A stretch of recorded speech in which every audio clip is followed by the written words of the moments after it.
H. Rap Brown, one of the iconic Black Power leaders of the 60s, has passed away. I met him when I was in college, and it did not go well. I went to college in Atlanta at Emory. I was a Black Studies major, and I was very much in awe of Black activists from that Black Power movement in the 60s. Back then, Spike Lee had a store in Fort Greene, Brooklyn called Spike's Joint, where they sold memorabilia from his films.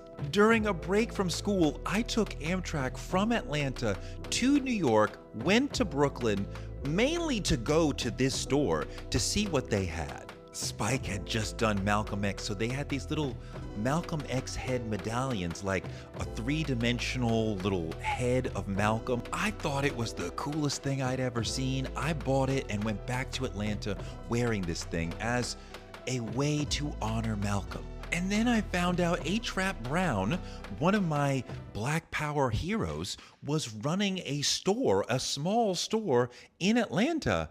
I was like, I could go over there and talk to him. I could ask him for an interview.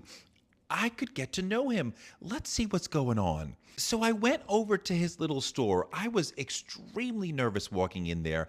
I can't tell you what they were selling because I don't remember. I just remember walking in, it was in a desolate location, and there was nobody else in there but him and me. I went up to him. Here he is with Stokely Carmichael, who would later become Kwame Ture. I went up to him and I said, "Are you H. Rap Brown?" And he said, "Yes." And I said, "Wow, well, I'm a student at Emory. I'm studying Black Studies, and I would love to interview you." And he looked at me and he looked down at the Malcolm X head medallion. He said, "Is that Malcolm?" And the way he said it, it suddenly no longer seemed quite like a way of honoring him, but a way of commodifying him, of selling his image. I said, "Yeah." And he said, "Get the fuck out of my store." I kid you not, there might have been a little more conversation, but I wasn't in there but 2 minutes, and he saw my Malcolm X head medallion, and he was not feeling that, and he was like, "Get out of here."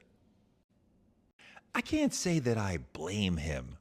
I'm sure watching the people that he worked alongside or looked up to become commodified by my generation was probably very difficult. These sort of people also who were big in the 60s had no idea whether the person coming at them was an informant. A young person asking for an interview, that was probably my biggest mistake. He's like, "Oh no, you sound like the Popo." I was so not. Fuck 12. But I might have sounded like that to him. So in retrospect, I understand why he did what he did.